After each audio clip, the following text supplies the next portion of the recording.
one of the best things that you can do is take a photograph of your child and print that photograph out and put it inside a plastic sleeve protector.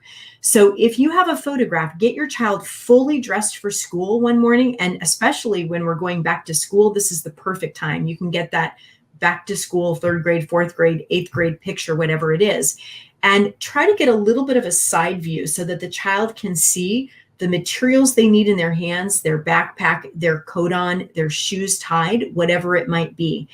And that way, one of the things that you can do, and again, it's a little bit of a magic phrase, you want to pull up that picture and say to your child, time for school, show and tell me your plan to match the picture.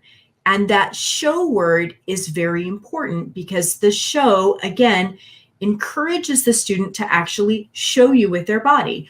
Oh, well, if I have my backpack, then I need to go into the mudroom and get my backpack. If I see my lunch in the picture, I need to go into the kitchen and get my lunch. They tend to point out their plan.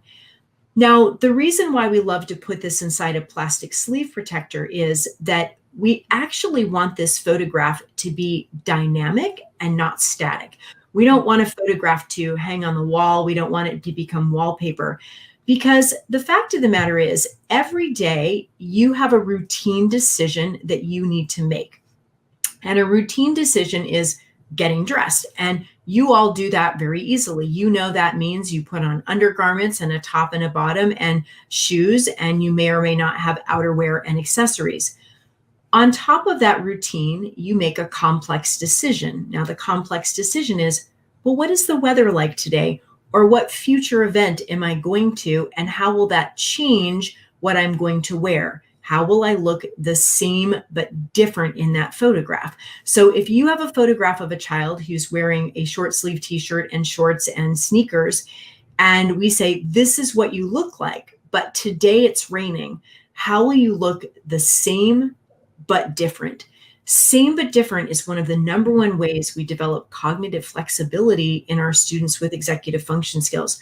Well, I would have a raincoat and I would be wearing my rain boots.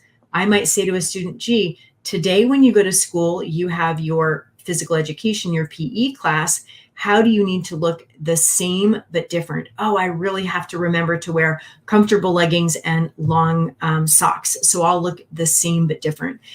My closing point being that photographs allow for cognitive flexibility. They allow a student to see the gestalt and to really do that planning and to create that mental forethought, whereas the checklist just can't do that. And a photograph is more biologically enduring, as Jessica Minahan, who's an expert on anxiety, will tell you. It allows you to really hold on to information for a significantly longer period of time.